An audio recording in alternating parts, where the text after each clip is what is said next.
Once again, Cathar, Unconditional Love, number 29. Pure Gnosticism explained. There are books galore. Any amount of books on Gnosticism. To read many is just to become more confused. So this is why I use the term Pure Gnosticism.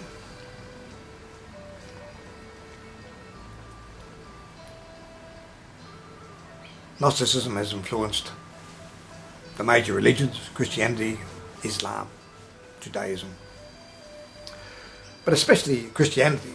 And in fact, it was necessary to have the Hellenic influence, the Greek influence, the Gnostic influence on Christianity to make it palatable to the Roman Empire, because at the time the Roman Empire was in a deadly war with the Jewish nation, Israel. They quite simply hated each other.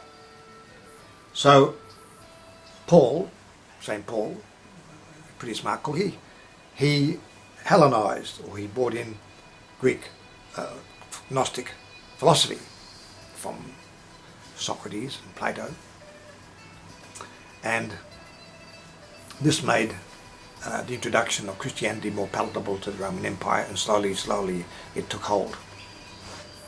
But he had the job or the task of trying to be something like in the Second World War, trying to introduce Shintoism into the USA or to Australia when you're already fighting the Japanese.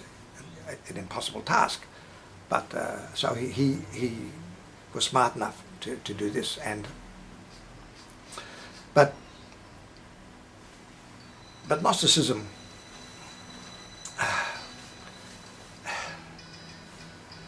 it's one simply can't be a Gnostic and be a follower. It's a contradiction in terms. Even to be a Christian Gnostic is or a Jewish or Islamic Gnostic is a contradiction in terms, because each Gnostic follows his own unique path. So therefore, though you and I may both be practicing Gnostics, and yet your path is unique for you and my path is unique for me. So there we can assist each other, we can listen to each other. Each of us is on that particular spiritual or sacred or mystical journey that is uniquely our own. So therefore, the Gnostic really, he can listen to everybody, learn from everybody, but ultimately he can only follow his own star, his own direction, his own path. Now, a lot of people do this. A lot of people follow their own, have their own particular journey, their own sacred journey. Don't miss it. They have nothing to do with Gnosticism, and that's as it should be. Gnosticism is only one mystical path, one mystical journey, one spiritual journey. But the thing about the Gnostic path is that there's no people born a Gnostic. Each person who has become a Gnostic and follows Gnosticism has moved, either had some religion or no religion, but has taken a step, and he now has certainly no religion, because Gnosticism is a philosophy. It's a questioning, inquiring philosophy. So therefore you hear something from this person or that person, or read this, you question it and you say, yes, I can use this, or I can't use it, or it gives you an indication and helps you for your journey. So the Gnostic is responsible for one person's, and that's himself. But in saying that, you're also there to assist as many as you can. Now that doesn't mean to convert them or draw them onto the Gnostic path. No. People who take the Gnostic journey usually arrive there by emanation. In other words, there's a natural attraction for one reason or another, and slowly but surely they move on to a path that is a Gnostic path, or their own unique journey. And it may not be Gnosticism, it might be some other journey, but it's their own unique one. They're following their own star, they're following their own higher consciousness. Now, this leads me into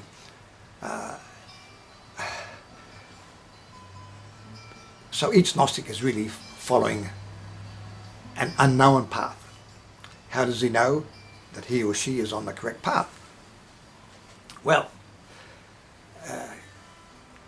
they're not your guides or whatever you believe in, even if it's nothing to do with Gnosticism. They're not going to write you a letter. Christ or Allah or Buddha, they're not going to write you a letter. Whatever you happen to believe in, you have to get it from some other direction. So the most common is synchronicity, the word Carl Jung framed, which is another term rather than a coincidence, which is just a lucky happening. Synchronicity means that well, really there's no such thing as a coincidence. Each thing is there. It's there for a reason. The problem is us being able to interpret that. A guy called Frank Joseph has put out a wonderful book on the power of coincidence. I've touched on it, I haven't read it all. Very interesting. And he actually tells a story which happened to himself. He was obviously a high school lad in Cleveland, and one of the places he loved to visit was the Cleveland Museum for Art. I think that's the term they give it. Anyway, when he was at high school, there was a couple of Dürer pen drawings, artworks anyway, and they were more or less at the entrance. And one day they were stolen, and so the papers thought some international art thieves had actually somehow come there and plundered and taken away these famous artworks. But it turned out later it was a high school, a lad from high school, and he loved those Dürer drawings. And he used to watch when people used to walk past, and not many people took notice of it. So he thought, well, I'll take them home for myself. But he got the guilt, he felt guilty, he actually confessed it to a priest anyway. The outcome was that the authorities were notified, and they were returned, and that was the end of it. But what happened, this Frank Joseph was having coffee with a friend, and this friend said to him, have you ever really wondered what's happened to a particular person? And as Frank Joseph said, yes. He said, I have. He said that.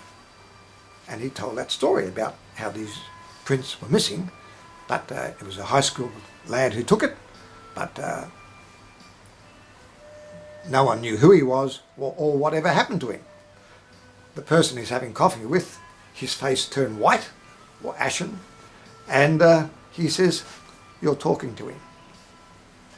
So, is this a coincidence or is this synchronicity?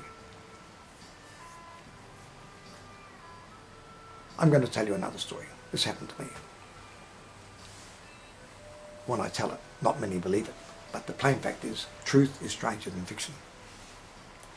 I was a manufacturing jeweler, and I used to sculpt things, and I was sculpting a small fly, so big, and the flies you could put on your jeans, and you have a fly on your fly, and it was just a little gimmick to sell, but it would be in silver. And I was in my studio, a workshop, and I'd been in this workshop for about 3 or 4 years, and never once had I ever seen a fly. And this particular night, it was about 9 o'clock, 10 o'clock at night, I was working late, and I was carving this fly out of wax, and from this wax it would be cast into silver. And I had some photographs of a fly, but of course it was from the top looking down. So I was wondering, because I was sculpturing it, what was the underneath of the fly? What did it really look like? And I wanted it to be as correct as possible. And I'm just about finishing the top of the fly, and I'm thinking about having to do the underneath, and what does the underneath of a fly? Because you don't see photographs of the bottom section of a fly. Then all of a sudden I heard zzz. Oh, it's a coincidence. There's a fly in the room. That's okay. Now I'm wearing these glasses, which are 10 pounds, so I can work up I can work very close. And I've got this hot wax and I've got a little flame and I'm doing my miniature sculpture.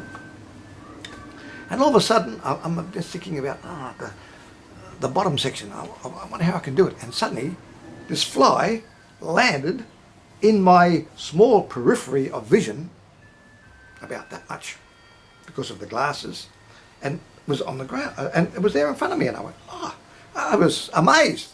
Now, this is the unbelievable part. The fly flipped itself on its back and spread its legs. Now, I was so astounded, I didn't go, what I did was, I thought, well, this is amazing.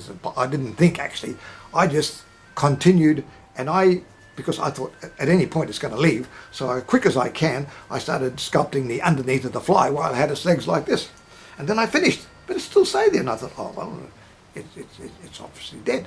So I pulled out a drawer and I pulled out a little box of matches, and I thought, I'll pop it in there. When I did that, it flicked. But unfortunately, I damaged it, and that was the end of that. Now, this is synchronicity in the extreme. Now, whether you believe that or don't believe it, doesn't matter. But the plain fact is, it did happen. Why I'm telling you these stories is because the universe, or your guide, or your higher consciousness, or any of these things, Christ, if you want him, they're not going to write you a letter. In fact, Christ never wrote a letter in his life. Pity he didn't, because he'd solved a lot of problems and saved a lot of people dying from wars and so forth. But anyway, but what they do is they do send you these signposts, and that's a signpost to say to you on your Gnostic journey, or the journey that you've decided to take, that you're on the right track. This is their signpost to let you know, look, you're heading in the right direction. Now, I have a friend who I admire greatly. He's been a paraplegic for 38 years. Chopped off his leg 6 months ago. He's in hospital. He's not in a good way. But in that 38 years, I never heard him complain once, or anybody else say that he ever complained about his situation. I know others living a good life. A lot of people want to be celebrities, and are celebrities, and they can't handle it. We know about that. And life to them is a chore, is terrible. And yet this guy is... But the situation is, I hadn't seen him for about 2 to 3 years. And I was walking along the street thinking, I hadn't seen Jack for a couple of years. And I just turned the corner, and there he was. There, literally. I finished the thought, and there he was. Coincidence, synchronicity. These little things are to tell you that the way you're leading your life, the way you're progressing through your life, no matter what journey you're taking, I happen to be on a Gnostic one, you're on your journey. This is the signpost to say, yes, you're on the right journey. This is what you're doing is correct for you. And when people get that assurance, and these things, it does give them an assurance. It does give, because it's not a cerebral feeling, it's a gut feeling that you know, yes, I feel good about that. Yeah, I'm progressing and I'm going along the right way. So, and we need that, because if you take your own spiritual, mystical, sacred journey, be it Gnostic or any other one, system, is that they will let you know, whoever they are, that you are heading on the right direction or not. Now, many years after the fly incidents, I actually got to the point where I was actually talking to my guide, Breaker, somewhat like on a telephone. But it was very clear, and then I had that for about 8 or 9 years, and it disappeared. I get the occasional message, but but for that period, but I did experience it for that period. And I said to her, I said, look, I said, had you anything to do with that fly incident? And she said, yes. She said, that was just to show you, to demonstrate to you that nothing is impossible, that anything could happen. Well, it was an amazing demonstration for me, and I've certainly never forgot it. But So, we should believe in miracles. Look, when I say miracles, coincidences, I believe everything is there. What our problem is interpreting what's happening. And so it's being able to be more conscious to those things, to those messages that are being sent to us. And so I'm saying this because for those of you who have taken a path, and it's your own unique path, whether it's Gnostic Catharism or Gnosticism or whatever, this is just to say that this is the way you are reassured that what you are doing is the correct journey for you. Bye for now. Talk to you again soon.